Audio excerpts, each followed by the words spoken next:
Tu n'avais pas besoin de savoir. C'est cette phrase qui a tout fait basculer. Pas un cri, pas une insulte. Une phrase dite calmement, presque avec bienveillance, comme on explique une évidence à quelqu'un qui pose trop de questions. Quand il l'a prononcée, assis en face de moi, j'ai compris que ce que je ressentais depuis des années n'était ni une intuition exagérée, ni une inquiétude de femme vieillissante. C'était la vérité. Une vérité que l'on m'avait retirée, méthodiquement, mais pendant des décennies. Je me souviens très précisément de ce moment. La lumière de fin d'après-midi entrait par la fenêtre, douce, presque paisible. Le contraste avec ce qui venait de m'être révélé était violent. Il parlait encore, expliquant, justifiant, rationalisant. Mais je n'écoutais plus vraiment. Une seule idée tournait en boucle dans mon esprit. Depuis combien de temps? Depuis combien de temps me mentait Aïl? Depuis combien de temps vivais à jeu dans une version arrangée de ma propre vie? Mais il ne s'agissait pas d'un mensonge unique, spectaculaire. Pas d'une trahison soudaine. C'était pire. C'était une accumulation de demi-vérités, d'omissions, de silences, soigneusement entretenus. Une construction patiente, presque élégante, qui m'avait tenu à l'écart de décisions, de choix, d'aspects entiers de son existence. Quand j'ai commencé à poser des questions ce jour-là, ce n'était pas par suspicion violente, c'était par fatigue. Une fatigue ancienne, sourde, que je portais sans la nommer. Je lui ai demandé pourquoi certaines choses ne collaient pas. Pourquoi des dates se contredisaient. Pourquoi certaines histoires changeaient légèrement, selon le moment où je les entendais. Il a soupiré. Il a détourné le regard. Et puis il a dit cette phrase. « Mais tu n'avais pas besoin de savoir. » Dans sa bouche, ce n'était pas une cruauté. C'était une logique. Sa logique. Celle d'un homme persuadé d'avoir bien fait, de m'avoir protégé, de m'avoir épargné. Comme si la vérité était un fardeau trop lourd pour moi. Comme si mon rôle avait toujours été d'accepter, de suivre, de vivre dans un récit simplifié. À cet instant précis, j'ai ressenti quelque chose d'étrange. Ni colère, immédiate, ni larmes. Une lucidité glacée. Tout ce que j'avais mis sur le compte du hasard, de l'oubli, de la maladresse, prenait soudain une autre forme. Les zones floues n'étaient pas des accidents. Elles étaient voulues. Je me suis revue plus jeune, pleine de confiance, convaincue que la longévité d'un mariage était la preuve ultime de la sincérité. Je croyais que le temps finissait toujours par révéler la vérité. Je n'avais pas imaginé qu'il pouvait aussi la dissimuler, couche après couche, jusqu'à la rendre presque invisible. Il continuait à parler. Il disait que cela n'avait jamais eu d'impact réel sur notre vie, que nous avions été heureux, que tout cela appartenait au passé. Cette phrase m'a frappé de plein fouet. Heureux? Selon qui? Selon lui, peut-être. Moi, j'avais été heureuse dans une histoire incomplète. Je lui ai demandé ce qu'il m'avait caché exactement. Il a hésité. Longtemps. Puis il a répondu de manière vague. Des décisions, des relations, des choix financiers, des choses compliquées, des choses anciennes. Toujours ce même ton apaisant, presque paternaliste. Comme si le vrai danger n'était pas le mensonge, mais ma curiosité tardive. C'est là que la douleur est arrivée. Pas brutale, profonde. Une douleur liée à la perte de quelque chose d'essentiel. Ma place. Je n'avais pas seulement été trompée. J'avais été exclue. Exclue de la compréhension complète de ma propre histoire. Je me suis rendu compte que j'avais souvent senti ce décalage sans oser le nommer. Cette impression diffuse de vivre à côté, jamais tout à fait au centre. Je l'avais interprétée comme une fatigue personnelle, comme une fragilité liée à l'âge. Je me trompais. Ce malaise avait une origine précise. On m'avait menti. Ce soir-là, je n'ai pas cherché à obtenir tous les détails. Quelque chose en moi savait que la vérité complète ne se livrait pas d'un seul coup. Je savais aussi que ce que je venais d'apprendre suffisait à changer irréversiblement mon regard. Quand je me suis retrouvée seule dans la chambre, j'ai regardé mon reflet dans le miroir. J'y ai vu une femme marquée par le temps, oui, mais surtout par une confiance longtemps donnée, sans retour équivalent. Je me suis posé une question simple, presque douloureuse dans sa simplicité. Combien de décisions ai-je prises sur la base d'un mensonge? Je n'avais pas encore de réponse claire. Je n'avais pas encore de plan. Mais je savais une chose avec une certitude calme et définitive. Ce mariage n'était pas seulement fondé sur l'amour et la durée. Il reposait aussi sur une vérité, fragmentée, soigneusement contrôlée. Mon mari me mentait depuis des décennies. Et ce mensonge n'était pas un accident du passé. C'était un système. À partir de ce moment-là, je n'étais plus disposée à vivre dans une histoire racontée à moitié. Et même si je ne savais pas encore comment, je venais d'ouvrir les yeux pour de bon. Avant cette phrase, tu n'avais pas besoin de savoir, ma vie avait une cohérence tranquille. Pas une félicité éclatante, mais une continuité rassurante, bâtie sur des habitudes solides et des compromis acceptés sans trop y penser. Nous avions traversé les années comme on traverse un long couloir familier, sans courir, sans s'arrêter, convaincus que le simple fait d'avancer ensemble suffisait. Je l'avais rencontré à une époque où l'on se racontait encore entièrement. Les conversations duraient tard dans la nuit, les projets s'improvisaient autour d'une table encombrée, et les silences n'avaient rien de suspect. Il avait ce calme qui inspire confiance, cette manière posée de décider qui me faisait croire que, quoi qu'il arrive, il saurait tenir la barre. Je me sentais en sécurité à ses côtés. Cette sensation, je l'ai longtemps confondue avec la vérité. Nous avons construit une vie faite de responsabilités partagées, de choix raisonnables. J'ai souvent été celle qui s'adapte, qui ajuste ses envies pour préserver l'équilibre. Cela ne me semblait pas être un sacrifice. Je pensais que l'amour durable se nourrit de renoncements discrets. Je croyais que comprendre l'autre, parfois avant même qu'il ne parle, était une preuve de maturité. Avec le temps, nous avons appris à fonctionner sans tout expliquer. Je voyais cela comme un signe de confiance. Il n'était pas bavard sur certains sujets. Je respectais cette réserve. Je me disais que chacun a droit à ses zones privées et que l'essentiel était ailleurs.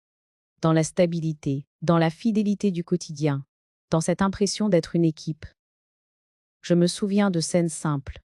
Des dimanches silencieux, des décisions prises rapidement, des dossiers classés sans que j'y regarde de trop près. Je lui laissais volontiers la gestion de certaines choses.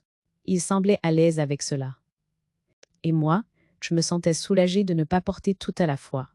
Je ne voyais pas que, peu à peu, ce partage devenait une délégation sans retour. La vie d'avant était aussi faite de petites concessions invisibles. Je ne posais pas certaines questions. Je ne demandais pas toujours pourquoi. Je choisissais de croire que ce qui m'était dit suffisait. Non par naïveté, mais par loyauté. J'avais appris, très tôt, que poser trop de questions pouvait fragiliser l'harmonie. Je préférais la préserver. Je repense aujourd'hui à des moments qui, sur le coup, ne m'avaient pas alarmé. Des décisions prises rapidement. Des changements expliqués à moitié. Des phrases comme « c'est compliqué » ou « ça n'a pas d'importance ». Je les acceptais. Je croyais que la complexité faisait partie de la vie adulte. Je ne voyais pas que cette complexité servait parfois à fermer des portes. Il y avait pourtant une forme de bonheur. Un bonheur réel, mais incomplet. Nous partagions des souvenirs, des rires, des projets modestes. Tout cela n'était pas faux. Et c'est précisément ce qui rend aujourd'hui la révélation si difficile à accepter. Parce que le mensonge n'efface pas tout. Il s'insinue entre les vérités, les entoure, les déforme, sans les détruire totalement. Alors, la femme que j'étais alors n'était pas faible. Elle était confiante. Elle croyait que la durée protège de la tromperie. Que les années passées ensemble finissent toujours par garantir une forme d'honnêteté fondamentale. Je n'avais pas imaginé qu'un mensonge pouvait s'installer non pas contre le temps, mais avec lui, en se nourrissant de la routine et de la confiance acquise. Je me rends compte aujourd'hui que j'ai souvent interprété mes doutes comme des défauts personnels, une sensibilité excessive, une fatigue passagère. Je préférais me remettre en question plutôt que de remettre en cause l'équilibre établi. Cette disposition, que je croyais vertueuse, a été le terrain idéal pour ce qui allait suivre. La vie d'avant n'était pas une imposture totale. Elle était une construction partielle. Une version de la réalité, soigneusement aménagée, pour fonctionner sans heurts. Et moi, j'y tenais un rôle précis. Celui de la femme qui n'a pas besoin de tout savoir pour que la machine continue à tourner. Avec le recul, je comprends que ce rôle m'a été attribué, sans que je ne le choisisse vraiment. Je l'ai endossé par habitude, par amour, par peur aussi de ce que la vérité pourrait bouleverser. Je n'imaginais pas que ce choix silencieux aurait des conséquences si profondes. La vie d'avant avait donc une apparence de solidité, mais elle reposait sur une confiance à sens unique. Une confiance que je donnais entièrement, persuadée qu'elle était réciproque. Je ne savais pas encore que cette asymétrie existait depuis longtemps, discrète, presque invisible.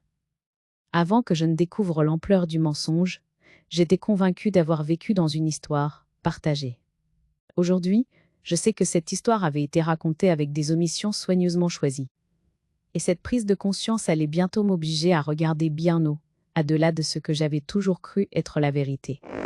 Avec le recul, je comprends que le mensonge n'est jamais seul. Il s'accompagne toujours d'un lent déplacement des rôles. Et ce déplacement, je l'ai vécu longtemps sans le nommer, sous la forme de petites humiliations quotidiennes, presque invisibles, mais profondément corrosives. Au début, il y a eu les silences. Pas des silences paisibles, partagés, mais des silences qui coupent. Je lui parlais, il hochait la tête distraitement, comme s'il écoutait autre chose à travers moi. Je me surprenais à répéter une phrase, puis à m'arrêter, réalisant qu'il n'avait pas entendu, ou qu'il avait choisi de ne pas entendre. Ces moments me laissaient une sensation étrange, comme si mes mots perdaient leur poids avant même d'atteindre l'autre. Puis sont venues les remarques, toujours dites sur un ton calme, presque tendre. Tu te fais trop de films. Tu compliques tout. Ce n'est pas si important. Aucune de ces phrases n'était violente en apparence. Mais répétée, elle produisait un effet précis. Elle déplaçait le doute de lui vers moi. Peu à peu, je me suis mise à remettre en question mes propres perceptions. Je me demandais si je n'étais pas devenue trop exigeante, trop inquiète, trop sensible avec l'âge. Cette autocritique constante m'épuisait. Il y avait aussi cette nouvelle manière qu'il avait de décider sans m'en parler. Des engagements pris à l'extérieur, des choix expliqués après coup, comme des détails logistiques. Oui, je t'en parlerai plus tard, disait Aïl. Plus tard ne venait jamais. Et quand je revenais sur le sujet, il soupirait, comme si je réveillais inutilement un problème déjà réglé. Je me souviens de dîners où je me sentais progressivement déplacée. Il parlait, racontait, occupait l'espace. Quand j'intervenais, il me coupait doucement, corrigeait une date, reformulait ce que je venais de dire. Personne ne relevait. Moi non plus. Mais je sentais que quelque chose se tassait, ainsi. Moi, un peu plus à chaque fois. Les humiliations les plus douloureuses n'étaient jamais frontales. Elles se glissaient dans les détails, dans la manière dont il consultait ses papiers sans me demander mon avis, dans le fait qu'il parlait de projets qui nous concernaient, comme s'ils étaient déjà décidés, dans cette façon qu'il avait de me rassurer sans jamais m'informer vraiment. Je me suis mise à faire attention à ne pas déranger, à choisir le bon moment pour parler, à taire certaines questions par peur de l'agacement que je lisais déjà sur son visage. Cette vigilance constante me fatiguait, mais je croyais encore qu'elle était le prix à payer pour préserver la paix. Je ne voyais pas que cette paix se construisait sur mon effacement. Il m'arrivait de tester, sans en avoir conscience, de me taire volontairement pendant un repas pour voir s'il remarquerait mon retrait. Il ne remarquait rien. Cette indifférence m'atteignait plus que les paroles. Elle confirmait ce que je redoutais. Je n'étais plus indispensable à la conversation, ni même à la décision. Je continuais pourtant à justifier, à expliquer son comportement, par la fatigue, par les responsabilités, par le poids des années. Je me disais que les hommes expriment différemment leurs inquiétudes, que ce n'était pas contre moi. Ces explications m'apaisaient temporairement, mais elles ne faisaient que repousser une évidence. Avec le temps, j'ai senti ma place se réduire. Non pas brutalement, mais progressivement. Comme un espace qui se rétrécit sans que l'on s'en rende compte, jusqu'au jour où l'on ne peut plus bouger. Je devenais une présence fonctionnelle. Utile, mais interchangeable. Écoutée, mais rarement entendue. Je comprends aujourd'hui que ces petites humiliations n'étaient pas accidentelles. Elles préparaient le terrain. Pour qu'un mensonge dure des décennies, il faut rendre l'autre moins sûr de lui, moins confiant dans son ressenti, moins enclin à poser des questions. Ce travail se fait lentement, par touches répétées, jusqu'à ce que le doute s'installe, du mauvais côté. À ce stade, je n'avais pas encore découvert l'ampleur du mensonge. Mais j'en subissais déjà les effets. Je vivais dans une relation où ma parole avait perdu de sa valeur, où mon intuition était systématiquement minimisée, où mon rôle consistait surtout à ne pas troubler l'ordre établi. Ces petites humiliations ne laissaient pas de traces visibles, mais elles creusaient, jour après jour, un sillon profond.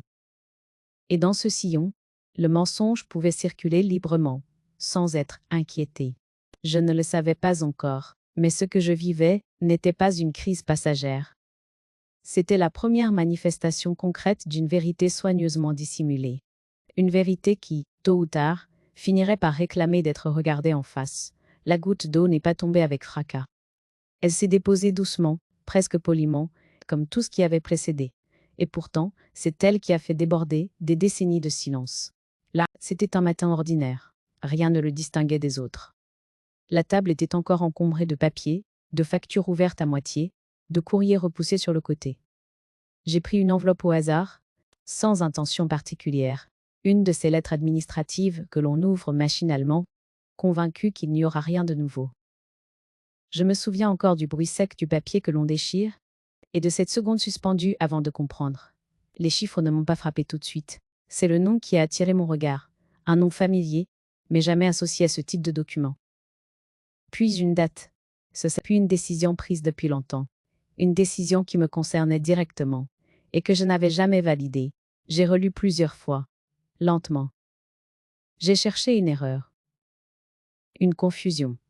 Quelque chose qui expliquerait que je sois en train de lire un document qui engageait notre vie commune sans que je n'en ai jamais entendu parler. Mais plus je lisais, plus l'évidence s'imposait. Ce n'était pas un oubli. C'était un choix. Quand il est entré dans la pièce, j'ai levé les yeux vers lui. Je n'ai pas parlé tout de suite. Je voulais entendre sa version, mais je savais déjà que la vérité ne serait pas complète. Je lui ai simplement montré le papier. Il a pâli légèrement, puis s'est recomposé presque aussitôt. Ce geste m'a frappé. Il savait. Il avait toujours su.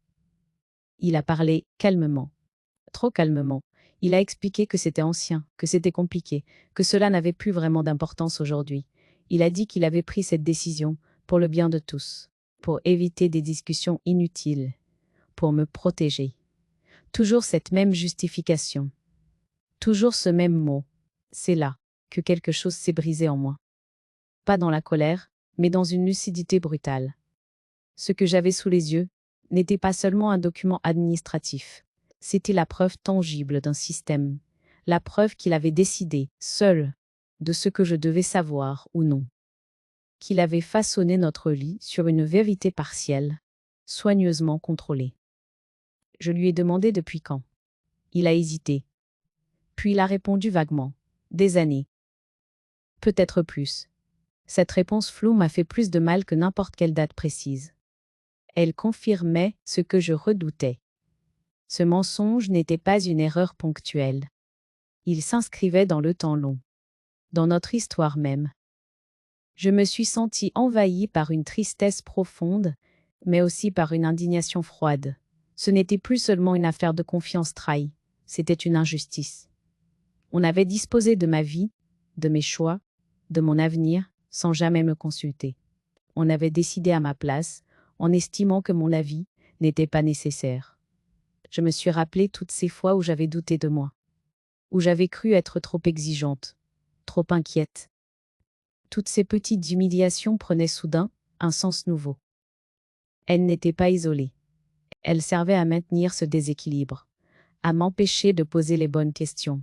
Je n'ai pas crié, je n'ai pas pleuré sur le moment. Je l'ai écouté parler, justifier, minimiser. Mais intérieurement, quelque chose se refermait. Je comprenais que je ne pouvais plus continuer à vivre dans cette version tronquée de ma propre existence.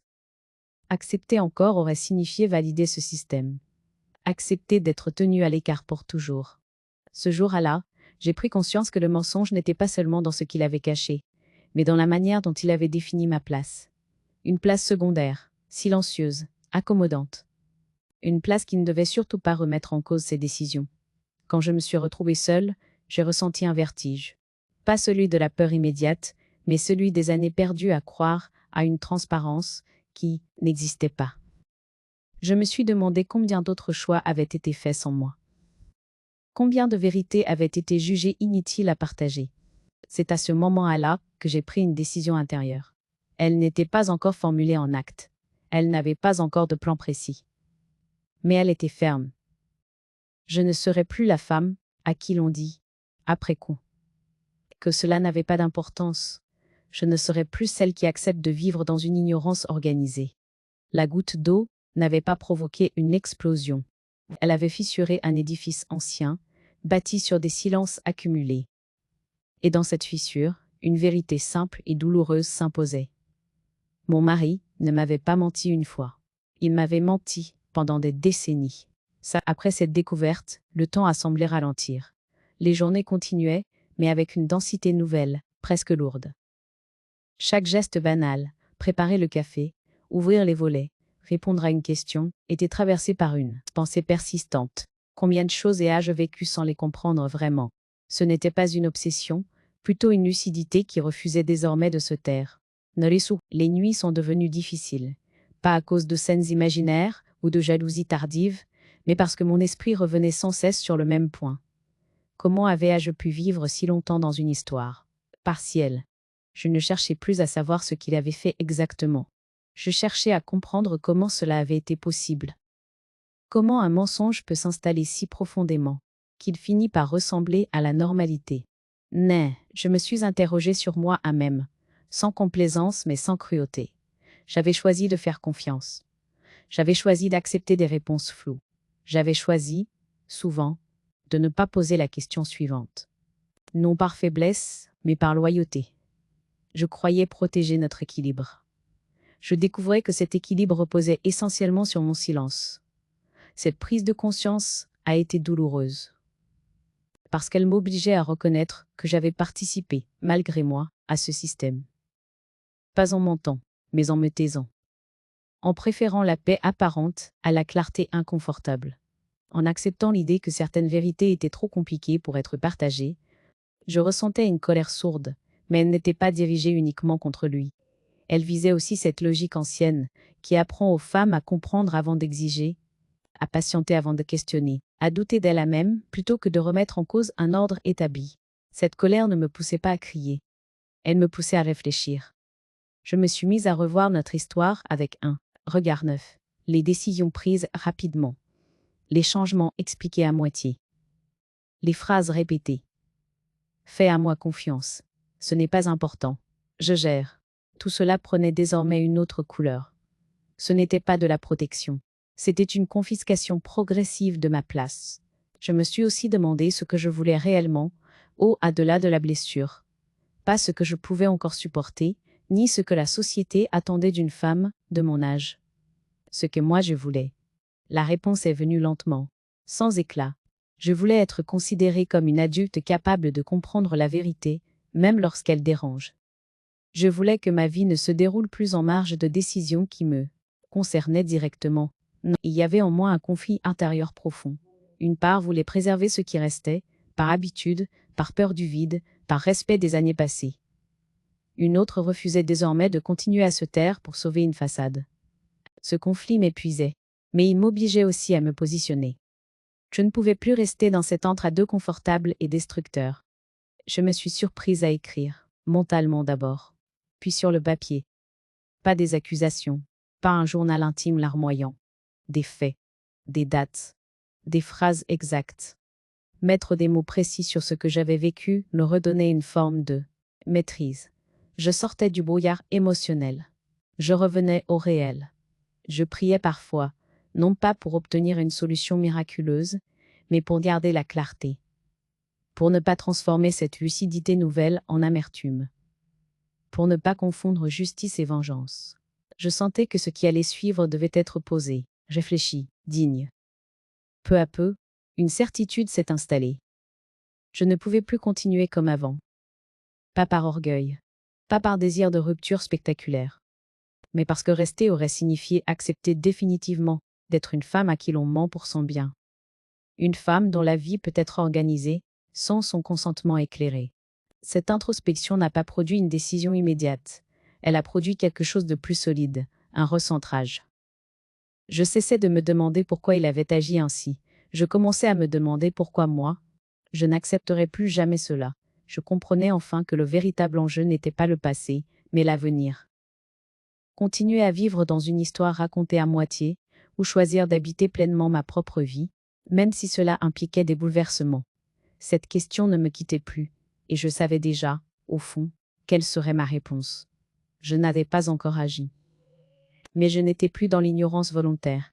Et ce passage intérieur, silencieux, marquait la fin définitive de la femme qui se contentait de ne pas savoir. Mais quand cette certitude s'est imposée en moi, je n'ai pas cherché l'explication de trop. J'ai compris que discuter encore, demander des précisions, supplier presque pour une vérité complète, ne ferait que me renvoyer au même mur poli. Il ne s'agissait plus de comprendre davantage, mais de reprendre une position. Ma position. Je me suis donc tue. Mais ce silence n'avait plus rien à voir avec ceux que j'avais pratiqués pendant des années. Ce n'était plus un silence d'évitement, ni de peur, ni de fatigue. C'était un silence de préparation. J'ai commencé par regarder les choses autrement. Les documents que je laissais autrefois de côté, je les ai relus avec attention. Relevés bancaires, contrats, correspondances anciennes. Pas avec l'idée de traquer une faute, mais avec celle de reconstruire une chronologie. De comprendre ce qui avait été décidé, quand, et surtout, sans moi. Les chiffres, eux, ne minimisent rien. Ils ne disent pas que ce n'est pas important, ils disent ce qui est. Très vite, j'ai vu se dessiner un schéma. Des choix financiers récurrents. Des décisions prises dans des périodes où j'étais volontairement tenue à distance. Rien d'illégal, peut-être, mais tout était unilatéral. Et cette unilatéralité était la véritable blessure. J'ai pris rendez-vous avec un notaire. Pas pour déclencher une guerre, ni pour menacer. Pour savoir, pour connaître exactement mes droits, mes possibilités, mes marges de manœuvre. Lors de cet entretien, je n'ai pas parlé de trahison sentimentale. J'ai parlé de faits, d'omissions répétées, de décisions prises sans information ni consentement. Le notaire m'a écouté longuement, sans me couper. Puis il a posé des questions simples, presque froides. Elles m'ont fait du bien. Elles ramenaient la situation sur un terrain clair. À mesure que je répondais, quelque chose se rééquilibrait en moi. Je n'étais pas une femme blessée en quête de réparation émotionnelle, j'étais une personne qui avait été exclue de choix qui la concernait directement. Cette distinction changeait tout. Ensuite, j'ai agi sans bruit. J'ai ouvert un compte à mon nom seul. J'ai rassemblé mes documents personnels. J'ai classé, noté, organisé. Chaque geste était posé, réfléchi, sans précipitation. Il ne s'agissait pas de me venger dans la colère, mais de me sécuriser dans la lucidité. À la maison, rien n'avait changé en apparence. Je continuais à parler peu. À ne pas relancer les discussions. Il a probablement interprété mon calme comme une résignation. Il se trompait. Ce calme était celui d'une femme qui n'attend plus que l'autre décide à sa place. Il y a eu des soirs de doute. Des moments où je me demandais si tout cela n'était pas excessif. Si je n'allais pas trop loin pour des choses anciennes. Puis je repensais à cette phrase. Tu n'avais pas besoin de savoir. Et le doute s'éteignait. Parce qu'il ne s'agissait pas du passé, mais de la manière dont on avait défini ma place pendant des décennies. Je travaillais aussi sur moi, sur ma manière de parler, de me tenir, de répondre. Je refusais désormais toute justification inutile. Je ne cherchais plus à être comprise à tout prix. Je cherchais à être cohérente. Cette transformation intérieure était la plus exigeante. Elle impliquait de renoncer à l'image de la femme conciliante, accommodante, toujours prête à arrondir les angles. Peu à peu, un plan s'est dessiné. Pas un piège spectaculaire, pas une humiliation publique, une démarche claire, légale, irréversible. Je savais ce que je demanderais, je savais ce que je refuserais, et surtout, je savais ce que je ne tolérerais plus jamais, être tenue à l'écart de ma propre vie. Quand tout a été prêt, je n'ai ressenti ni excitation ni peur. J'ai ressenti une stabilité nouvelle, comme si les années de flottement intérieur avaient enfin trouvé un point d'ancrage. Je n'avais pas encore parlé, je n'avais pas encore agi ouvertement, mais je savais que le moment viendrait. Et que, cette fois, je ne reculerais pas. Cette préparation n'était pas une revanche bruyante. C'était une reconquête silencieuse. Une manière de dire, sans cri ni larmes, que ma vie ne se négocierait plus dans l'ombre. Et pour la première fois depuis longtemps, je me sentais prête. La confrontation n'a pas éclaté comme une tempête. Elle s'est installée, lentement, avec une précision presque chirurgicale. J'avais choisi le moment. Pas un moment chargé d'émotions, pas une fin de journée épuisée. Un instant, calme, ordinaire, où rien ne viendrait parasiter l'essentiel. Je voulais que chaque mot trouve sa place, sans se perdre dans le bruit. Je lui ai demandé de s'asseoir. Il a levé les yeux, surpris par mon ton. J'avais posé devant moi quelques documents, alignés avec soin. Pas pour impressionner, mais pour signifier que je ne parlais plus dans le flou. Son regard a glissé sur les papiers, puis est revenu vers moi. J'ai vu, dans cette fraction de seconde, qu'il comprenait. Cette fois, ce n'était pas une conversation de plus à esquiver. Je n'ai pas commencé par les reproches. J'ai commencé par les faits. Les décisions prises sans moi. Les dates, les signatures, les conséquences concrètes sur notre vie commune. J'ai parlé lentement, sans élever la voix. Chaque phrase était ancrée dans le réel. Il ne pouvait pas me renvoyer à une impression, à une sensibilité excessive, à un malentendu. Il a tenté de minimiser, de dire que tout cela était ancien, que cela n'avait pas changé grand à chose, qu'il avait agi dans l'intérêt de tous. Je l'ai laissé parler. Puis je lui ai posé une question simple, presque naïve. Pourquoi m'avoir tenu à l'écart? Pourquoi décider seul? Pourquoi considérer que je n'avais pas besoin de savoir? Le silence qui a suivi n'était pas confortable. Il cherchait ses mots, pas pour expliquer, mais pour se défendre. Je reconnaissais ce moment, celui où la logique qu'il avait utilisée pendant des années se heurtait enfin à une limite. Claire. Il a parlé de protection, d'amour, de volonté d'éviter les conflits. J'ai senti la tentation de répondre sur ce terrain affectif. Je ne l'ai pas fait. Je savais que ce terrain était celui où tout pouvait être relativisé. Je lui ai dit calmement que protéger n'est pas cacher, que l'amour n'autorise pas la confiscation de la vérité, que décider à la place de l'autre, sans information ni consentement, n'est pas une attention, mais une domination douce. Ces mots l'ont atteint plus que je ne l'avais prévu. Parce qu'il ne cherchait pas à l'accuser, il nommait ce qui avait été fait. Quand je lui ai exposé la démarche que j'avais engagée, son visage s'est fermé. Pas de colère immédiate, une stupeur muette. Il n'avait pas imaginé que j'irais jusque-là là. Il avait confondu ma patience avec une incapacité à agir. Il découvrait que mon silence n'était pas une faiblesse, mais une réserve. Il a parlé des conséquences, de la famille, du regard des autres. J'ai répondu que les conséquences existaient depuis longtemps, mais qu'elles étaient invisibles tant que je me taisais. Que ce que je faisais maintenant ne créait pas le problème. Cela le rendait simplement visible. Je n'ai ni menacé ni supplié. J'ai posé un cadre, et je m'y suis tenu. À ce moment précis, j'ai senti que quelque chose se refermait. Pas un piège tendu par ruse, mais la fin d'un système. Celui où il pouvait décider, expliquer après coup, minimiser, et compter sur mon silence pour que tout continue. Les documents, les démarches, la clarté rendaient ce fonctionnement impossible. Il a tenté une dernière fois de déplacer la discussion, de parler de ce que nous avions été, des années partagées, de tout ce que cela allait briser. J'ai écouté. Puis je lui ai dit que ce qui avait été brisé l'avait été bien avant ce soir-là, que je n'étais pas en train de détruire une histoire, mais de refuser de continuer à en vivre une version tronquée. Quand il s'est levé et a quitté la pièce, je suis restée assise longtemps. Je n'ai ressenti ni triomphe ni effondrement. Une fatigue profonde, oui, mais aussi une stabilité nouvelle. Je savais que la suite serait complexe, que les conséquences seraient réelles. Mais je savais surtout que je n'avais plus à me trahir pour maintenir une façade. Ce soir-là, le piège s'est refermé, parce que j'avais cessé d'accepter l'inacceptable. Parce que j'avais cessé de jouer le rôle de celle qui comprend tout, sans rien savoir.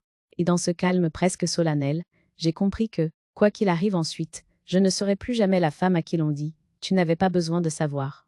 Après cette confrontation, la maison n'a pas connu d'explosion. Elle a connu un vide sonore, presque respectueux, comme si les murs eux-mêmes avaient compris qu'une étape venait d'être franchie. Les jours suivants se sont enchaînés avec une lenteur étrange. Rien n'était officiellement terminé, et pourtant rien n'était plus comme avant. Là, il parlait peu. Moi aussi. Ce silence n'avait plus la saveur de l'évitement, ni celle de la résignation. Il ressemblait à une période d'ajustement, inconfortable mais nécessaire. Chacun avançait avec la conscience aiguë que l'ancien équilibre, fondé sur les non-dits, ne pouvait plus être restauré. Très vite, la famille a senti que quelque chose s'était fissuré. Les appels ont changé de tonalité. Les messages se sont faits prudents, parfois maladroits. On me demandait comment j'allais, mais sans vraiment vouloir entendre la réponse. Certains espéraient manifestement que tout cela se tasse, que l'on retrouve la surface lisse d'autrefois. Comme si la vérité n'avait été qu'une parenthèse regrettable. Un excès de lucidité. On m'a parlé de patience, de pardon, de discrétion. On m'a rappelé les années passées, des habitudes, l'image d'un couple solide. J'écoutais sans me défendre. Je comprenais ce que ces paroles tentaient de préserver. Une tranquillité collective construite sur mon silence. Et pour la première fois, je ne me sentais plus responsable de la maintenir. Il y a eu aussi des silences plus lourds, des proches qui ne rappelaient plus, des invitations qui se faisaient rares, des regards qui se détournaient quand le sujet approchait. Je devenais celle qui avait osé dire, celle qui avait rompu un pacte tacite. Ce rôle m'isolait parfois, mais il m'apparaissait désormais plus supportable que l'ancienne invisibilité. À la maison, la cohabitation prenait une forme presque administrative. Nous parlions de ce qui devait être réglé, sans détour, sans agressivité inutile. Le reste restait suspendu. Il oscillait entre justification tardive et retrait silencieux. Par moments, je percevais chez lui une forme de regret. À d'autres, une crispation, comme s'il cherchait encore à comprendre comment il avait perdu le contrôle d'un système qui lui avait si longtemps réussi. Ce qui me frappait le plus, c'était mon propre état intérieur. Je n'étais pas envahie par la colère. Elle avait laissé place à une clarté parfois douloureuse, mais stable. Je n'essayais plus de réparer la famille à moi seule. Je cessais d'endosser le rôle de celle qui absorbe pour que les autres respirent. Cette liberté nouvelle avait un prix. La solitude ponctuelle, les jugements implicites, l'inconfort. Mais elle me rendait entière. Il y a eu des soirs de doute, des moments où je me demandais si tout cela en valait la peine. Si je n'avais pas déclenché un chaos inutile. Puis je repensais à ces années de décisions prises sans moi. À cette phrase, tu n'avais pas besoin de savoir. Et je comprenais que ce chaos apparent était la conséquence d'un déséquilibre ancien, pas de ma décision tardive. Peu à peu, les lignes se redessinaient. Certaines relations s'éloignaient définitivement. D'autres se transformaient, plus lentes, plus prudentes, mais aussi plus honnêtes. Des proches m'ont confié, à voix basse, qu'ils avaient toujours senti quelque chose sans oser le nommer. Ces confidences tardives confirmaient une chose. Le silence avait longtemps servi de colle artificielle. Je voyais aussi les effets de cette vérité sur les autres. Les conversations devenaient plus directes. Les non-dits moins tolérés. La vérité ne s'arrête jamais à celui qui la prononce. Elle circule, elle interroge, elle oblige chacun à regarder ses propres compromis. Et cela dérange. L'éclatement familial n'a donc pas été une rupture nette, mais une recomposition lente. Une réorganisation parfois douloureuse, parfois injuste, mais nécessaire. Elle mettait fin à un système où mon effacement garantissait la paix. Elle obligeait chacun à assumer sa position, sans se cacher derrière mon accommodement. Je n'étais ni héroïne ni victime. J'étais simplement une femme qui avait cessé de se taire. Et cette décision, en apparence modeste, avait suffi à révéler la fragilité de ce qui semblait solide. Mais j'apprenais à vivre avec les conséquences sans les dramatiser, sans les nier. Elle faisait partie du prix à payer pour une existence plus juste. Dans ce tumulte discret, une certitude s'installait. La famille ne se détruit pas quand la vérité apparaît. Elle se transforme. Et ce qui ne survit pas à la vérité n'était déjà plus vivant, seulement maintenu par l'habitude et la peur.